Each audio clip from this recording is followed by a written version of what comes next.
Professor Pasha,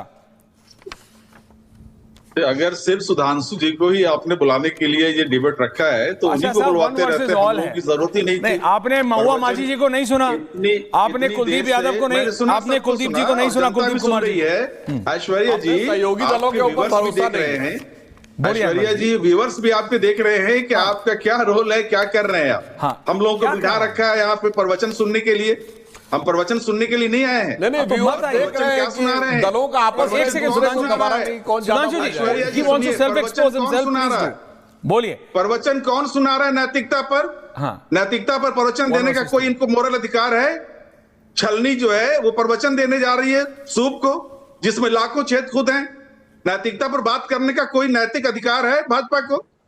नैतिकता का जो हनन हुआ है पिछले 11 वर्षों में, नैतिकता का जितना हनन हुआ है, निचली सतह पर जिस तरह नैतिकता पहुंच गई है, पूरे 70 वर्षों के कार्यकाल में अभी ऐसा नहीं पहुंचा था आजादी के बाद से अब तक।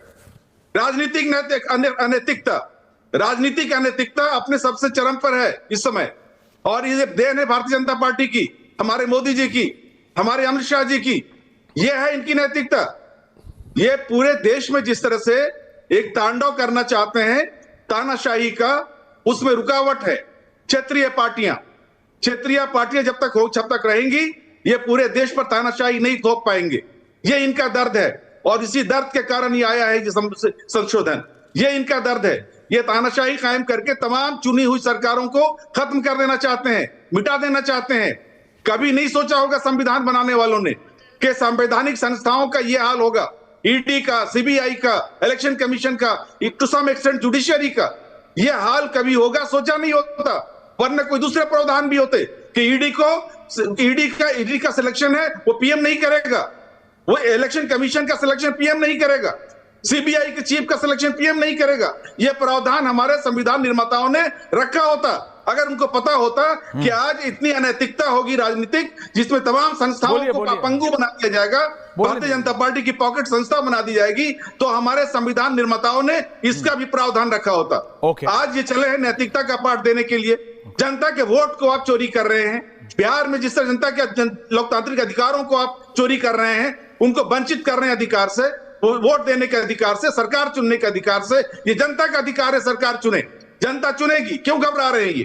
क्यों एसआईआर लेके आए हैं? इनको मालूम है कि जनता इनको रिजेक्ट करने जा रही है, जनता इनको फेंकने जा रही सत्ता से बाहर। इसी डर से वो एसआईआर लेके आए हैं, और इसी डर से ये संशोधन लेके आए हैं। ये सच्चाई है, यही सच्चाई है। चाहे आप जितना प्रवचन दे लें, जनता जानती है कि आपकी नैतिकता क्या है। सारे जितने घोटालेबाज हैं वो आपकी सरकार में शामिल हो गए हैं, और वो सब धुल गए, सब बिल्कुल एकदम क्लीन होके आ गए, आपके वॉशिंग मशीन से धुल के आ गए। ये है आपकी नैतिकता। आपके पास चला जाए तो सत्ता हरिश्चंद्र हो जाएगा, सत्यवादी हरिश्चंद्र, और दूसरी तरफ है तो घोटालेबाज है, वो मुजरिम है। ये है आपकी जो आपकी नैतिकता जो आपने बनाई है, राजनीतिक नैतिकता। वो सबसे बड़ा चैलेंज है आज संविधान के लिए, लोकतंत्र के लिए। इसलिए जनता बिहार में आज आपको रास्ता दिखाने जा रही है। बिहार की प्रबुद्ध जनता पूरे देश को लीड करने जा रही है, पूरे देश का मार्गदर्शन करने जा रही है, और इतना बड़ा मैंडेट देगी कि आप उसके बाद अपनी नैतिकता का भाषण भूल जाएंगे।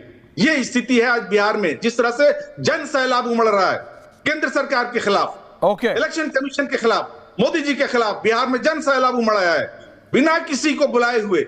पैसे देके नहीं बुलाया जा रहे लोग, उन रैलियों में पैसे देके नहीं बुलाया जा रहा है, अपने आप लोग पहुंच रहे हैं। जन सैलाब पहुंच रहा है, इसको बोलते हैं जन सैलाब। ये जनता का आक्रोश है बिहार में, क्योंकि वो लोकतंत्र पर हमला देख रहे हैं, लोकतंत्र के बचाव में खड़े हो रहे हैं। लोकतंत्र को बचाने के लिए हमने 2024 में भी आह्वान किया था, और हम कामयाब रहे।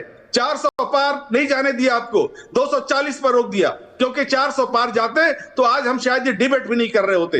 इस देश में लोकतंत्र बाकी नहीं रहता। ये स्थिति है, ये हालत है आपने देश की बना दी। Okay professor.